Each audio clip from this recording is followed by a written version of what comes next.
Hello students, आज जो हम टॉपिक ले रहे हैं वो है अपर्दन चक्र। तो अपर्दन, सबसे पहले अपक्षय मैंने शॉर्ट नोट्स में आपको भेजा था, अगर आपको ध्यान हो तो। अपक्षय क्या है? चट्टानों की टूट फूट, एक जगह पर पड़ा रहता है वो चूर्ण, तो वो अपक्षय है। और जब उस चट्टानों की जो या इस तरह की टूट फूट है, जब एक स्थान से दूसरे स्थान पर स्थानांतरित होती है, यानी उसका मूवमेंट होता है, उसको पुश मिल जाता है। ये पुश किसी भी उससे हो सकता है, वो आपका हिमानी से हो सकता है, हवा से हो सकता है, या किसी और माध्यम से हो सकता है, सागर की लहरों से हो सकता है, नदी के पानी से हो सकता है, किसी से भी। जब एक स्थान से ये मलबा स्थानांतरित होकर दूसरी स्थान पर जाता है तो उसे हम अपर्दन कहते हैं। आज हम जो टॉपिक ले रहे हैं वो है अपर्दन चक्र। तो आप धरातल पर देखते हैं जैसे कि पर्वत, पठार, नदियाँ सब। तो आज जैसे पर्वत है तो उसमें धीरे धीरे मूवमेंट होता है, और कोई स्थलखंड ऊपर उठता है, और ऊपर उठे हुए जैसे ही वो स्थलखंड ऊपर उठ रहा है उसमें कई तरह की अपर्दन की शक्तियाँ काम करने लगती हैं और उसका कटाव करने लगती है। और कट के लास्ट में जब वो समतल मैदान में परिवर्तित हो जाता है तो इस तरह से एक अपर्दन चक्र पूर्ण हो जाता है। यानी कि समतल धरातल से उसका उत्थित होना और उत्थित धरातल का पुनः कटकर समतल होना एक अपर्दन चक्र पूर्ण कर देता है। इसमें कई विद्वानों ने अपनी अपनी विचारधारा व्यक्त की है, जिसमें डेविस की और पैंग की जो है वो आपके सिलेबस में मेंशन्ड है। तो हम डेविस के मैं नोट्स आपको पीडीएफ पे अवेलेबल करा दूंगी, इसलिए डेविस को मैं बहुत शॉर्ट में ले रही हूँ क्योंकि मैं नोट्स आपको पीडीएफ पे अवेलेबल कराऊंगी, डिटेल में आपको पैंग पढ़ाऊंगी।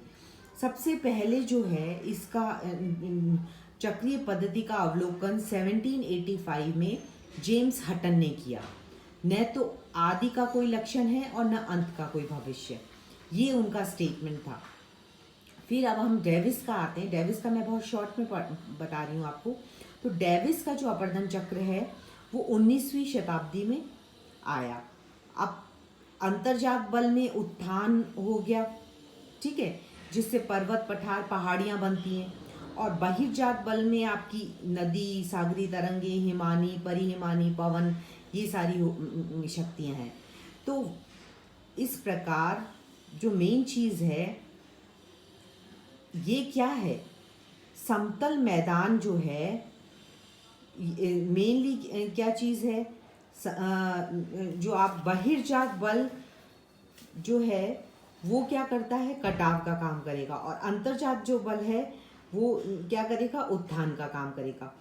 1899 में डेविस ने अपनी संकल्पना का प्रतिपादन किया।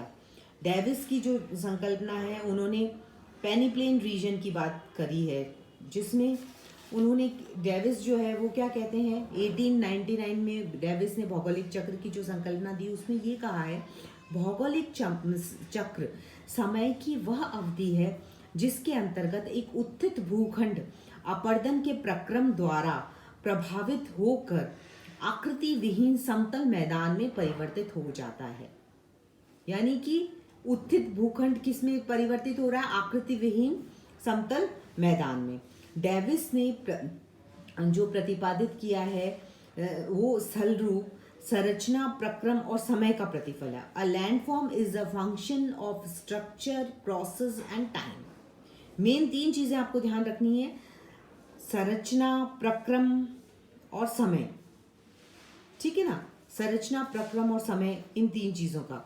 और डेविस जो बात करते हैं स्थलखंड के उत्थान, तो स्थलखंड में उत्थान की जो अवस्था वो होती है, उसमें उन्होंने कहा है जब स्थलखंड उठता है उस वक्त अपर्दन नहीं होता। ये इंपॉर्टेंट चीज़ है क्योंकि पैंक इसकी बिल्कुल उल्टी बात बोल रहे हैं। इसे डेविस की ये वाली चीज़ आप ध्यान रखिएगा, यानी कि नीचे से जब स्थलखंड ऊपर उठ रहा है तब उसका कटाव नहीं हो रहा है, तो अपर्दन प्रारंभ नहीं होता। ये इंपॉर्टेंट चीज़ है। उत्थान जब तक चलता रहता है तब तक अपर्दन प्रारंभ नहीं होता, परंतु जब उत्थान पूर्ण हो जाता है तो अपर्दन प्रारंभ हो जाता है और वह चक्र अंत तक चलता रहता है। इसमें इन्होंने अलग अलग अवस्था बताई है। प्रथम अवस्था में केवल स्थलखंड का उत्थान होता है, दूसरी अवस्था में और तीसरी अवस्था में स्थलखंड अपर्दन द्वारा नीचे होता है।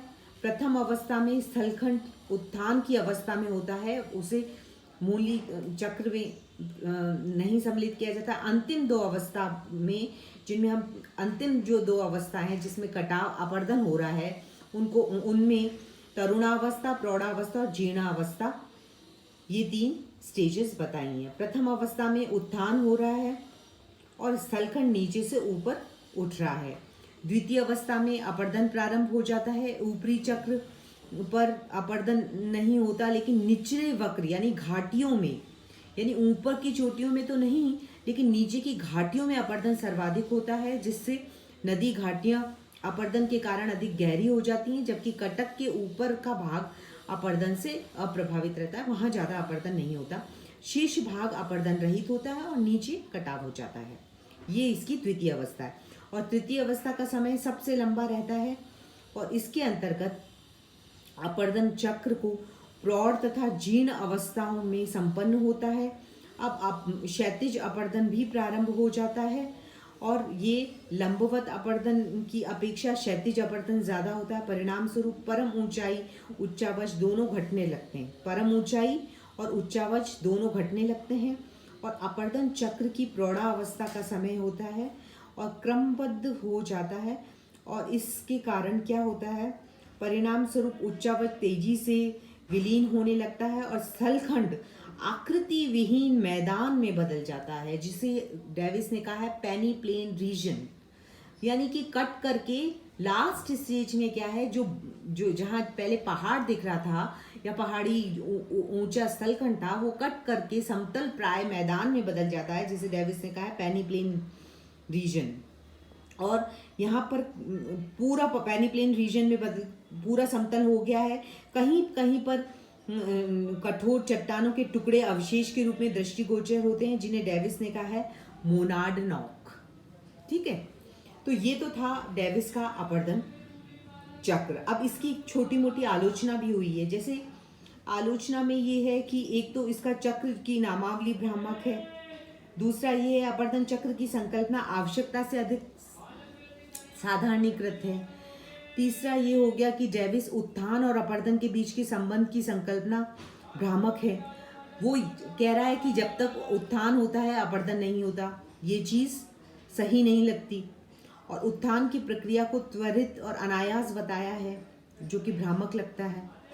स्थलखंड उत्थान के पूर्ण हो जाने के लंबे समय तक स्थिर अवस्था में रहता है, ऐसा रियलिटी में ऐसा देखने को नहीं मिलता। तो ये इसकी आलोचनाएं हैं। कई विद्वानों ने अलग अलग आलोचनाएं की है, लेकिन कितनी भी आलोचना हो जाए, हम इस बात से इनकार नहीं कर सकते कि डेविस ने उस समय में एक नया सिद्धांत दिया और जो बड़ा प्रोग्रेसिव था, बड़ा एक नई सोच को, दुनिया को एक नई सोच से परिचित करवाया। ये है डेविस का अपर्दन चक्र।